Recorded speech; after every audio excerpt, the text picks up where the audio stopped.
Because few companies own media, we will continue to see stories that slant whatever direction the owner of the company wants. I showed you a great example of this last week when the Baltimore Sun went and read a headline that went after Bill Ferguson. And in the article, it proved the headline completely false. Well, here's example number 2. The governor released his budget proposal announcing some reduction in spending, a small decrease in the corporate tax rate, and most notably a change in the state's personal income tax structure. Even though the governor said his plan is pro-growth, some say it will only drive the state deeper into the hole in the long term. Facing a $3 billion shortfall 2 years into his administration after inheriting a $5 billion surplus. Here's where having really great state reps matters. I attended a meeting last week with Representative Terry Hill, who explained that the deficit has been an issue for 8 years in the making. This means that we got papered over with COVID relief funding, but the issue is still there. Economic growth is at the center of everything that we hope for and is the key to overcoming every single challenge that sits in front of us. Maryland Governor Wes Moore has been fighting back against critics and pushing his budget solution, including changing the state's personal income tax structure. Anyone who simply thinks that you can tax your way to prosperity does not know what they're talking about. State Senator Johnny Ray Saling told Spotlight on Maryland he is concerned about the governor's rhetoric. Maryland has had a spending problem. We know that.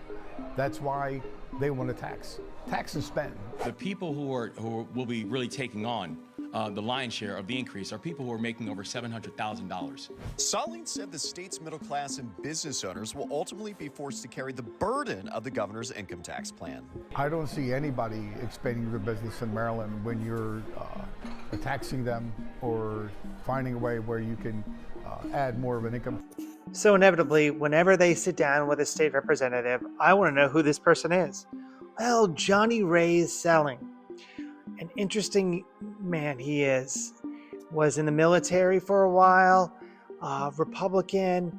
Well, let's get to one of the things that really matters when you're looking at someone's background. What do they think about minorities? Well, this doesn't look good. Huh. What about, there's some Republicans that kind of go after Donald Trump. Let's see what he thinks about that. Oh, yeah. Okay. Yeah, this guy is a fun one to decide to go and interview.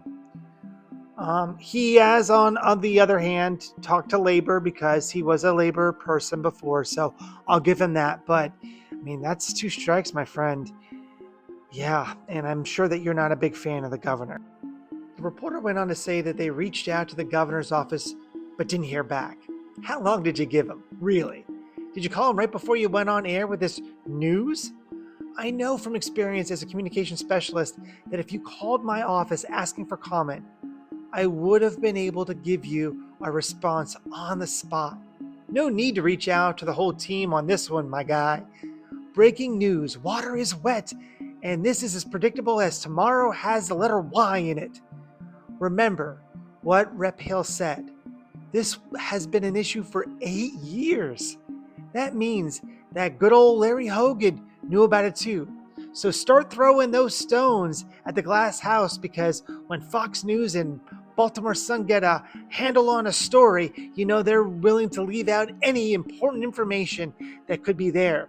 Along with the fact that the governor does have in his plans ways to expand our businesses throughout the entire state. But yet, of course, they let that one out too, didn't they?